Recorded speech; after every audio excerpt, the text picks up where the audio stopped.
We're doing it live, everybody. Welcome to Learn TV 92 in Pike, the news show where we talk about all the cool, fun, interesting things happening in the world of tech.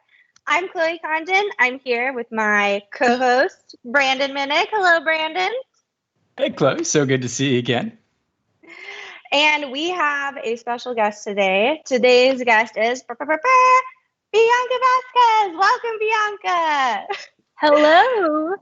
Hello. Now, Bianca, a lot of people probably know you from the interwebs as Pink Rocket Ship on Twitter, but tell the lovely folks at home who you are and what you do.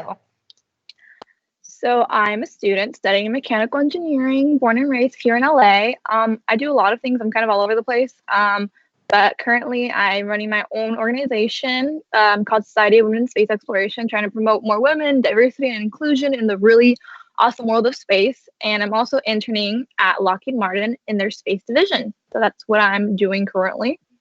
Amazing. Very and cool. You and I met on Twitter, I feel, yes, many years ago. Yeah. We share a mutual friend, April, who works on the same team as Brandon and I as a cloud advocate. And it's so lovely to meet another space enthusiast who also has a love for fashion and pink and all things technology. So welcome to the show. Sorry, Brandon, you missed the pink memo. As you can see, Bianca's home is completely pink. And so you said you're currently doing an internship at Lockheed Martin. And in the past, you've done some internships on space and rocket related things before, correct? Yes.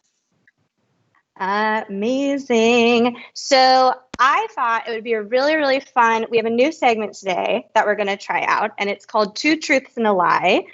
You've probably played it before. What I'm going to do is I spent this morning looking up some articles that have to do with space. They're space themed. And the two of you are going to figure out of these three headlines, which ones are the two truths and which one is the lie. Are you all ready?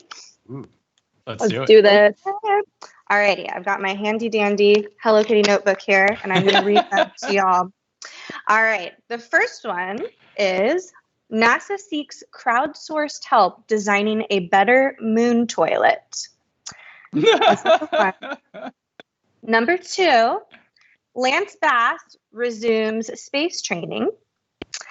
And number three, artist makes perfumes for astronauts that smell like Earth.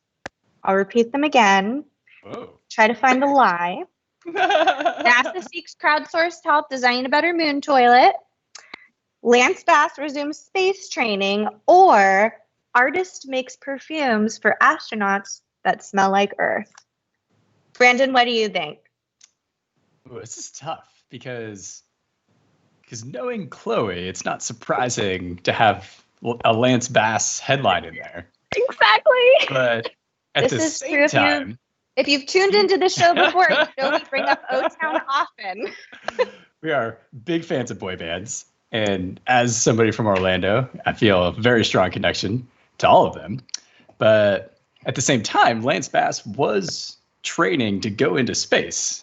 I remember that was a thing a while ago where essentially you could just buy a seat in a Soyuz rocket and they would send you up to the space station for, I don't know how many millions of dollars, but oh man. So I also, unrelated, recently heard that Elon Musk is working with Tom Cruise to send him up to space for some sort of movie shoot. So this is a thing. So maybe Lance Bass is in the movie, so that could be plausible. I mean, we do have, I'm not doing anything. NASA has plans to go back to the moon. SpaceX has plans to go back to the moon. So that could be possible at the moon toilet. Oh, man. I think I'm going to go with the last one because Lance has trained for space before. I forget why he stopped. And we will need toilets on the moon. So why not crowdsource that? Whereas perfume and smells are more probably a nice to have. And maybe once we get established, once we have our moon colony, then we can branch off into the perfumes. But I wouldn't personally put that at the top of my priority list. So space perfumes or Earth perfumes for space. I like the thought process here. How about you, Bianca? You're the expert among us, so walk us through which one you think is the lie. Okay, so at first my initial thought was, okay, it's Chloe. It's going to be the second one, but I actually didn't know that Lance trained for space. Had no idea. Oh, so now I'm like, I didn't know that. And I'm like, wait a minute. Back in the day. Yeah. So ooh, yeah, because that was the one I was gonna guess. But knowing that, the first one, so everything Brandon said, totally. You know, when we're talking about sending people to space, we want to understand how people work on Earth and adjust to space environments, right? So that would make sense. And you know, we are planning to go to the moon and all that stuff, and colonize the moon or Mars, and you know, all these different plans. The last one doesn't seem far-fetched though, because astronauts do get homesick and they spend a lot of time in space, and something as simple as a scent wouldn't be too, you know, out of this world. Get it? Something like that wouldn't be super weird. Dang.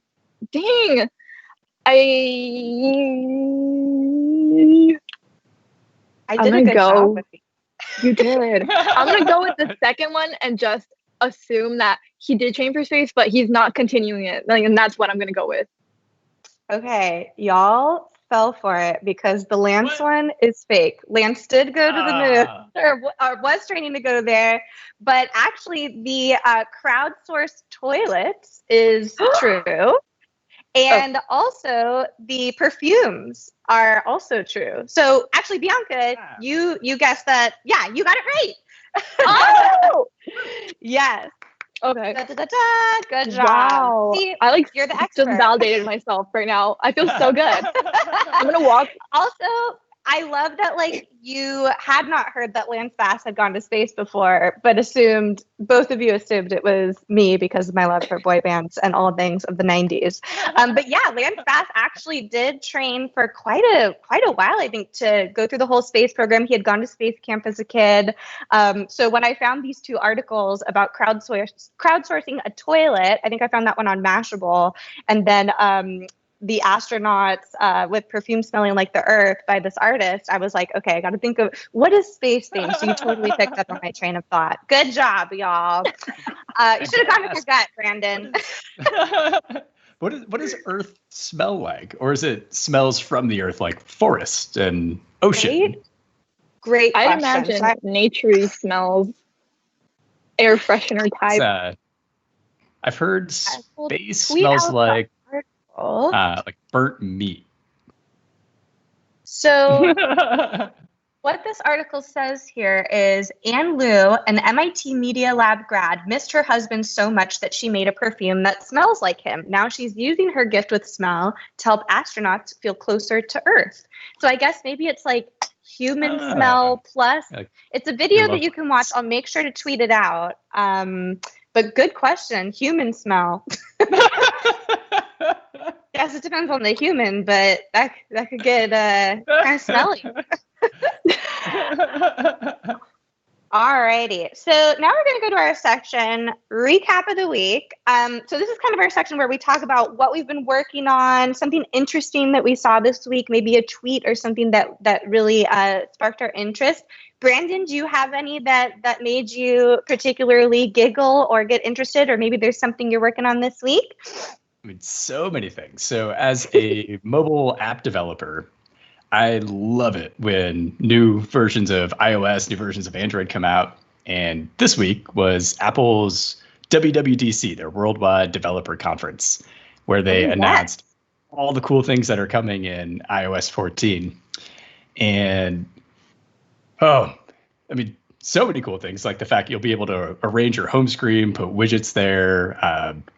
They're going to add in some new permissions or new, I guess, privacy tools, which would be really cool. And I just saw one this morning that I tweeted out where one of the new things iOS will notify you about in iOS 14 is whether an app is using your clipboard. So copy paste functionality, which if you want the app to do that, great. Like, I use one of those authenticator apps. It's actually, it's a Microsoft authenticator app. And instead of having to copy that 6-digit number or remember the 6-digit number. I can just tap it. It'll copy it to my clipboard. I can go to where I was logging in, paste it in, done. Perfect use of the clipboard. But yeah, I tweeted out a video somebody shared this morning of they're using the app TikTok, and every couple keystrokes that they would type in, it would flash that TikTok was copying that to your clipboard. And it's like, that's not supposed to happen. So I'm curious, similar to how, if you remember, or if anybody, I don't know if you guys are iOS 13 or iOS users, but in iOS 13, they added a setting where it would notify you if an app was using your location in the background. So before then, all these apps were doing it and you'd forget about it. And I had a couple pop up. I was like, yep, that's still cool. It's my weather app. I want to know if a storm's coming. Go ahead and use my location. But that also exposed a lot of apps that were doing it even though they didn't need it. So yeah, it'll be interesting to see how many apps maybe are abusing the clipboard settings over the next couple of weeks as more and more folks try out the iOS 14 beta and kind of can get that peek behind the curtain. So I have to chime in here and say I am an Android user, and we've had both these features.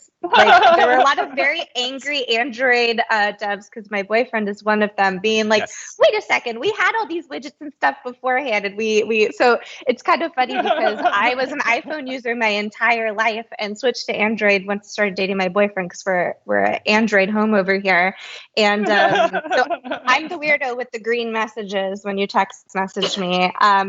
But it's been very interesting because one of the reasons that I've really enjoyed switching over to Android is it did have a lot of those kind of features that get announced a lot later with the iPhone. So I'm over here being like, these are things I've had.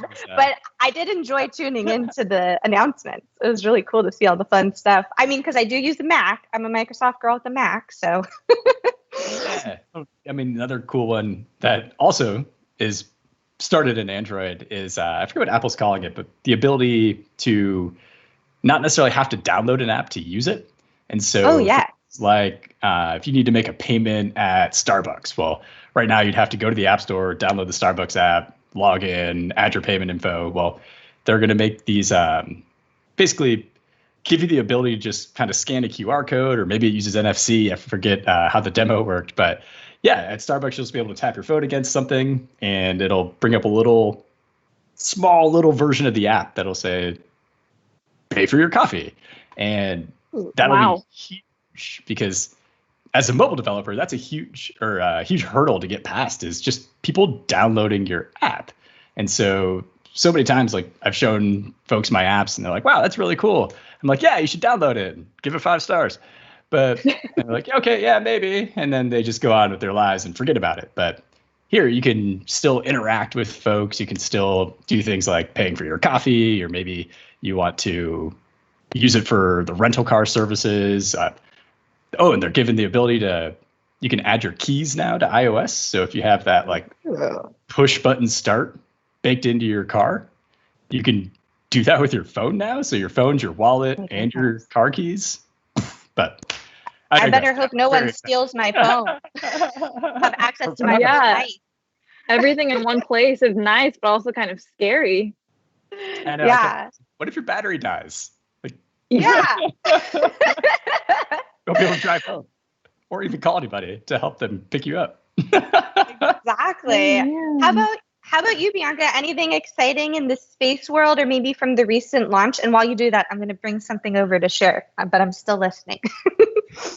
Yeah, I just because I'm kind of out of the loop with a lot of things in the world, but I was recently reading about how the first woman, I think the first U.S. woman to walk in space, she traveled to the ocean's like deepest depths.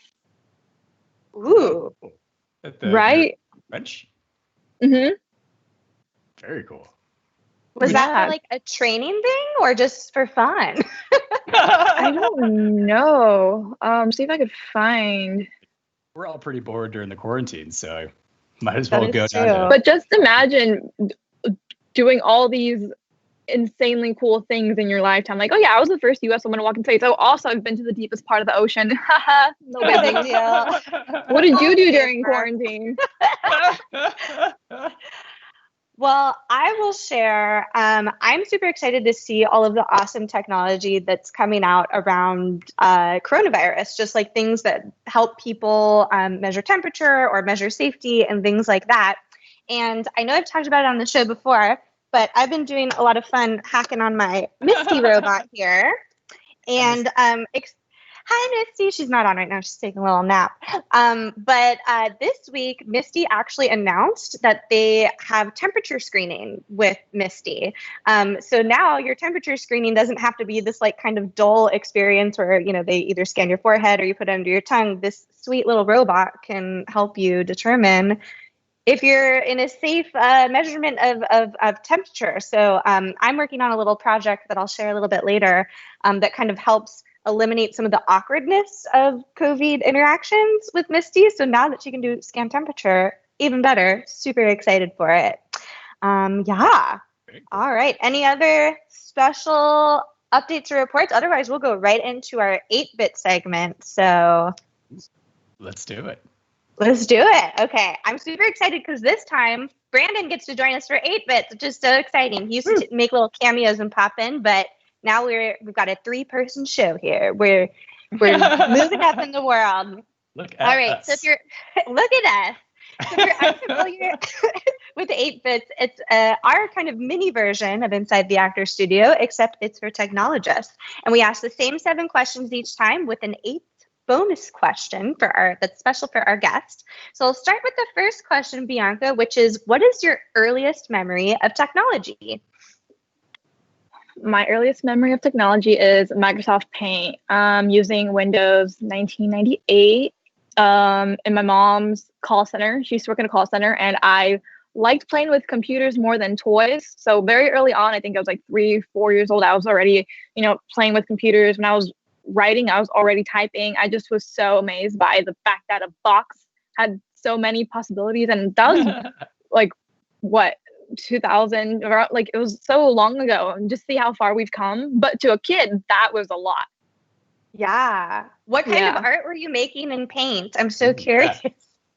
I don't remember, just random stuff. And then I liked Paint a lot. And then eventually I was like, can I have, there's this thing called Photoshop, Mom. Like, she's like, yeah, I know what that is. Can I have Photoshop? It's like the adult version of Paint. Like, I can do way more with it. I learned Photoshop. But I was just so amazed by all the possibilities of software and just computers in general. Have you seen any, there are some wonderful people on Twitter that are doing these like masterpieces in Microsoft Paint, like almost like Happy Trees, kind of just totally way better than anything I could even draw on paper, truthfully. But there are some true Microsoft Paint artists out there. Brandon, did you ever play with Paint when you were younger? Oh, all the time. And honestly, I mean, this is a little embarrassing, but it wasn't until just a couple of years ago where I stopped using Paint. No shame. A couple of years ago when I started having to create UIs or draw out the UIs that I'd be working on in my mobile apps, I switched to a tool called Sketch. But yeah, before then I was using Paint for everything, and I got really good at it. But then I tried out this tool Sketch. I'm like, oh, you can just do that in a button click. I'm like, I don't have to spend 30 minutes. I actually recently learned Suze Hinton, who used to be in our team, she's a Noob Cat on Twitter. She showed me that there is actually an open source version of Paint called JS Paint, where you can actually host Paint in the browser and use Paint. So that made me very excited because I don't have Paint on my device since I use a Mac. So that's a fun way I kind of get to live my truth out on that. But in college, before memes were a big thing, because I graduated from college in 2011, my friend Molly, when we were really bored in this theater history class that we had, it was like a mandatory class we had to take, she would make these memes before we even knew what a meme was of the shows that we would do. So if we got cast in a show, she would like find a Cabbage Patch doll that looked like me and like put my lines underneath. It was a way that we passed time in a class where we had to read some pretty old, boring, outdated theater literature. So I was using Paint in college, maybe not for the right reasons, but it did keep me entertained. All right, question number 2. What is the last piece of tech or hardware that you bought? It's been a while. Wow, it's been a while. I think Maybe it's like a ring light with all this like work from home stuff. That's been a common answer to this question lately. I did buy a studio light. That counts. But the last time I got something, super, super cool was probably like, I want to say 2 years ago, and it was a GoPro. Ooh. Yeah. Have you used your GoPro to film anything cool, like underwater or like on maybe a dog on a skateboard or something? Yeah, my friends and I would go to the beach all the time here in LA, and you just taking it underwater and stuff, filming yourself getting beat up by the waves. Lots of fun. Makes everything just look cooler. Like you just but now we have apps on our phones and stuff that makes the same kind of effect. Also, I don't do anything that exciting to have a GoPro. Like I don't paint or like do anything that people really get GoPros for. I just like take a picture of my room in like a wide lens. I'm like, oh, that looks really cool. But yeah. Maybe you should so for those of you who have not seen Bianca's Twitter, her entire room is pink. Everything is pink. Maybe you should do a GoPro tour of your pink room. That would be cool. I'd watch that content. That would be very relevant to my interests. Just you and I. Just the two of us. And maybe April. April for sure. Yeah, strap your GoPro on a rocket. Send it into space. You just got to figure out how to get it back. That's probably the harder part. I mean, that is. Bianca's like, nah, I got it. I'll send you the video. More like that. We'll figure it out. It's not impossible for sure. So next question is, what technology do you love? What's your favorite technology? FaceTime. FaceTime. Ooh, I love it right now. Anything that's video chatting is the best because I moved back home to LA, so I'm with my grandma and my mom, and so obviously I don't want to risk anything with my grandma, so I'm not really going out except for like necessities and stuff, but I'm not really hanging out or going out. So my life is basically FaceTime and video calls. So I appreciate it more than ever. Party. I feel like this is all the kids are using House Party these days, and I get little notifications when my friends are on House Party. But I was listening to a podcast this morning, and I'm curious if you guys feel the same way. That sometimes now that like we do so much of our work through video chat, that doing like a meeting through video can sometimes feel like work with your friends. And I was like, oh yeah, it does kind of feel like draining sometimes, like to get on video. I have to look presentable, not like I do when I'm not on video. So, and also it's funny because a question that we have later on here is, what technology do you wish existed from film or TV? And when I was in high school, or elementary school, I should say, I thought that video chatting, this is pre-FaceTime, even Skype even, in Xenon Girl of the 21st Century, where Xenon could video chat with her BFF on the space station and back on Earth, I was like, that is the cool. All I want to do is video chat my friends. And now I do this for a living. And I'm just like, oh no. Be careful what you wish for. Right? Have you been doing a lot of video chatting, Brandon? Oh yeah, I mean, it's interesting because the team Chloe and I work on has pretty much always been fully remote. Like when the office here in San Francisco was open, we would go in, not every day, but if we were in town, since we travel a lot, we'd go in once a week. But other than that, yeah, pretty much my day was already video calls, and so now it's not much has changed for me work-wise, other than obviously we can't travel or get on planes, or rather, I don't want to get on a plane right now. And so, but yeah, the video fatigue is real. My wife especially, she's on video calls all day. So pretty much every day is at least 5 hours of video calls, and then. Yeah, I'll be like, oh yeah, like we're gonna chat with some friends at 7, do some happy hour, and she's like, no, I can't. She's like, I can't look at the computer screen anymore. Or, like I'm done. Have fun, but not tonight. Now, what I'm waiting for, and this will probably be more relevant to Bianca than Brandon, is I need someone to make like the Snapchat level of filters that do my makeup for me on these video calls, so I don't have to prepare so much for video chats. So I'm waiting for that feature to come to work tools. It'll save me, half hour getting ready in the morning. Yeah. So if there's any devs out there looking for a project who are working on video tools, maybe make some makeup. Haircuts too. Hair, yeah. I want like the Tracy from Hairspray. Yes. It gets longer every week, every time we record a new show. Yeah. My boyfriend could use that as well. He looks like an ensemble member from Hamilton right now with his long hair. He's been using my hair ties to do a ponytail. So I think this could be beneficial for all shapes and sizes and genders of people, for sure. Okay, next question is, what technology do you hate? What technology do you dislike? For me, my answer to this was I don't like anything where people can be anonymous and say mean things. Like, that's sort of my whole, like, I love technology, but I think when used in a best case scenario, like, people have to behave well, but maybe there's some sort of space thing or maybe something that you just don't like on your phone. Yeah. I agree with that. I didn't even think about that, but that's actually a good answer because I have definitely come across corners of the internet where people are saying really weird, messed up things that are just terrifying. And well, that's the power that the internet gives people, anonymity. Is that a word? Yes. But anonymity.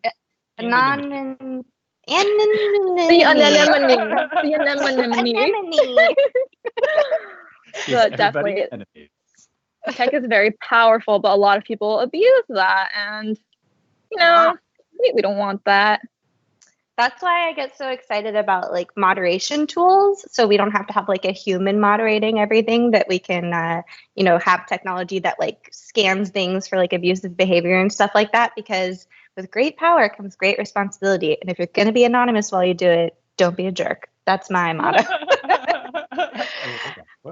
All right. Next question. What other profession would you want to attempt? So if you didn't go into this whole space rocket field, what other job would you like to do? I'm pretty recently interested in more on-camera stuff. I've always wanted, when I was younger, I had like a phase where I wanted to be a news anchor. I love it. So if I could incorporate my passions with being on camera and then delivering that information to people, or being a face that represents the industry, that'd be cool. I don't know if a job like that exists, but I mean, well, you're doing that right now. Can you create one?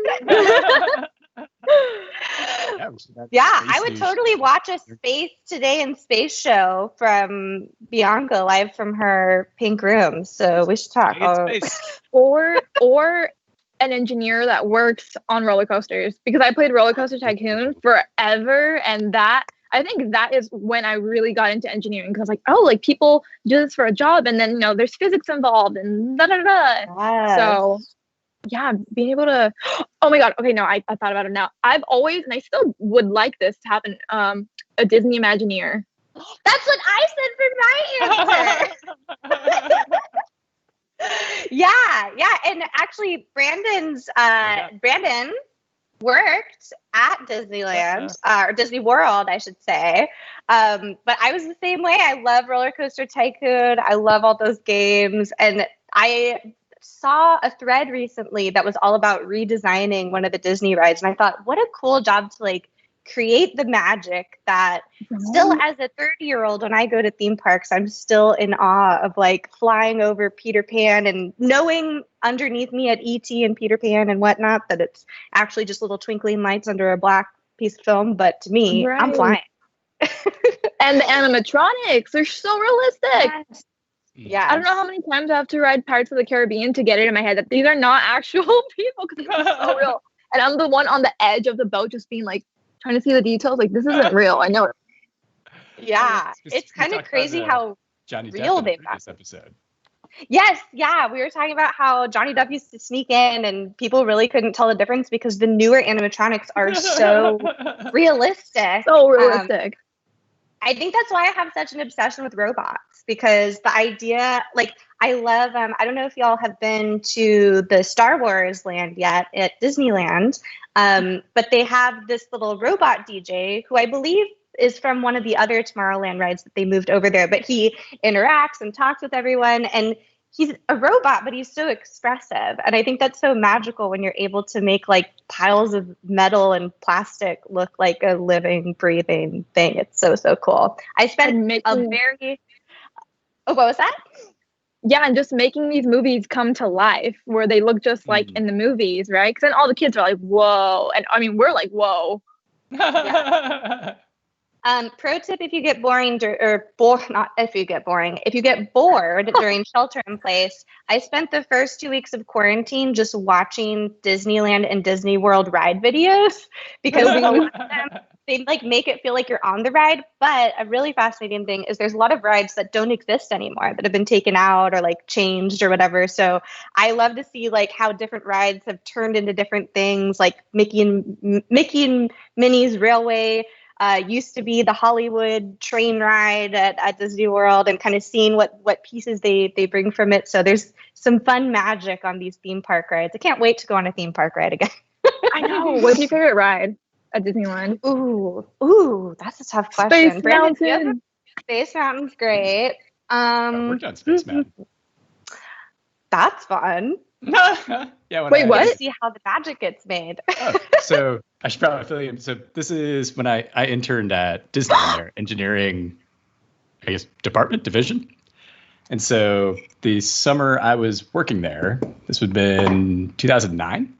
This was in Orlando at Disney World. Disney had closed Space Mountain to do a total renovation. So literally ripped out the whole track and replaced it. Idea was safety, so you would have a vehicle that didn't just ride on it, but had multiple points. So you had wheels on the side and the bottom and the top. And yeah, one of my jobs was to basically walk that track every day, and we would check all the circuitry. So somebody else was running the cables and hooking up wires that went back to the control center. And we just basically had to go in with an ohm meter and make sure everything was connected. And so I spent a lot of time on Space Mountain, or at Space Mountain, I should say. Wow. That's really cool. Literally on Space Mountain. I'm less of a roller coaster girl and more of a flying girl. So I love, at Disneyland, I love Peter Pan, but I also love E.T., the E.T. ride at Universal, because you're technically flying in that one too. But also I love, it's not there anymore, but Country Bear Jamboree, where all of the taxidermy sings and all the bears are singing. Love that. I have a lot of taxidermy in our home, and I wish it could sing and come to life. What about you, Bianca? You said Space Mountain. Brandon, is yours Space Mountain as well? It doesn't exist anymore, but mine was, what was that one? It was like extraterrestrial experience. The scary one. Yeah. I loved that as a kid. And I went down a rabbit hole of that early in quarantine. It was Is terrifying. that Disneyland or Universal? It was at Disney World. Disney World. I have been to Disney World, but it was I went to Epcot, but it was for like 3 hours. So they had to change this ride, Bianca, because I believe that the history here is Bob Iger really wanted to make a ride that his teenage son would think was like scary. And it was their attempt to make a really scary ride at Disneyland. And at first it was too scary. Like it was kind of themed off of Alien. And I think since then it's been turned into a Lilo and Stitch ride. Obviously, I went down a very long rabbit hole of this, but I'll send you the videos. I'll tweet out the videos because it was a fascinating history. It was amazing. The idea was they were going to teleport an alien, but then the alien they teleported was the wrong one, and it was a dangerous alien. And then it breaks out, and as soon as it breaks out of the teleporter, the lights go off, and you just hear the alien walking around like screams, this studio, and like you're in a harness, and like the harness moves, so you can feel him like stepping over you, and like you can feel his breath on the back of your neck. It was terrifying, but I loved it. Have you been on the one that rides the one that rides through technology over the years. I don't remember what it's called. I think it's called the People Mover. something Earth. Oh, Spaceship Earth. yeah. In the one in the golf ball in the geodesic dome, or geodesic. Yeah, I think so. But it was the one where it's slow, but it goes through all these different scenarios, like over history. I thought that one was so cool. That one was really cool. So, Bianca, what profession would you not like to attempt? I kind of flip-flop with this because I've always wanted to learn more and try it out. But the classes I've taken, I've always been like super frustrated. Something computer science, I feel like I don't know if I would like it or not, but I feel like I'd either love it or I would hate it because I don't have the patience. That makes Don't sense. hate me, world. I mean, I work in computer science, and sometimes I love and hate it too. The highs are high and the lows are low. Yeah, that's what it seems like. So I'm like, I don't know I've if I'd definitely be wanted to throw my computer across the room before, and then I solve it like an hour later. I spent the last day and a half trying to figure out what was wrong with my code, only to find out that nothing was wrong with my code and everything actually worked. It's like day and a half just gone. Infuriating. So we don't blame you. So the next question is usually, what technology do you wish existed from film or TV? But I'm also going to throw in for you, Bianca, or a Disneyland ride or a Disney World ride. I want to say, I don't remember what it's called. It's been so long, but there is this huge area in Tomorrowland where you go in and it's super futuristic. Do you know what I'm talking about? And it has like a futuristic home where everything's touchscreen. Yes. So like a smart home thing. Which does that exist? I wouldn't be surprised if it already exists. I guess in a way, I think when I answered this question, I said the smart home from the Disney movie Smart House. Which is like kind of similar to that, where it's like, I want bacon, and then like your bacon comes out of the table. Or like, I don't know if y'all are watching, there's a new Amazon Prime show called Upload, and they like 3D print all their food. So they're like, oh, I'm going to have like some soup. And then they'll like 3D print the cup of noodles. Like, I'm like, that would be so nice. Oh my God. And then we have the bonus ad hoc question, Bianca. Tell us about your favorite Barbie. I know that you are a Barbie collector, loving all the pink that you do. I brought my space Barbie to say hello to you, since she's holding my NASA Social. NASA Social. But tell us about your favorite Barbie. Yes, I have her right here. Ta-da! Ooh. So this I'm is seeing 1965. Yeah, 1965? so this is a recreation of the Barbie from 1965. Wow. So yeah, look at that. And you have to remember, 1965 is when this Barbie came out. If you think about the world at that time, space-wise, this is a woman astronaut. Think about 1965. When did we go to the moon? 1969. 69. I know that from a song from Even Stevens. We went to the moon in 1969. That's not that. Right? So what does the little speech bubble say next to her head? I don't know if you can see it. It says, "Yes, I am a rocket scientist." I love it. That is so so cool. cute. And you can't tell, but it's kind of glittery. Oh, maybe you can. It's glittery gray. Oh yeah. And the What workers are her accessories? So she has her cool little helmet. Oh, I can't see what I'm pointing at. Oh my gosh. Where am I? Oh, my nails are so bad. Quarantine. She has a cute helmet. She has, what do you have? Her You know what I'm impressed about is that picture of her hair on the front. I wish my hair looked that good after I took a helmet off. Like her Right? hair is the helmet in a way. But I just think it's so interesting that Barbie came out with this Barbie at that time because, yeah, like I said, we were just going to the moon a few years later, walking on the moon. So men were just on the moon. Women were not this, So I'd imagine young girls who got these Barbies were like, yeah, I want to be an astronaut one day, So that's why I really like this one. Like Barbies are cute and all, and they're great, but I especially like some of the messages that they they deliver. And this one I think is my favorite one because it's just a cool part of history, I think, captured in cuteness. Yeah. And even that spacesuit looks like the old school Mercury astronauts suit, where it was all silver, and they literally did it just so it would look good on TV. I love it. I mean, obviously the spacesuit had to be a good spacesuit, but yeah, the design was all about, let's make sure it looks really good on our black and white TVs. So they went with silver.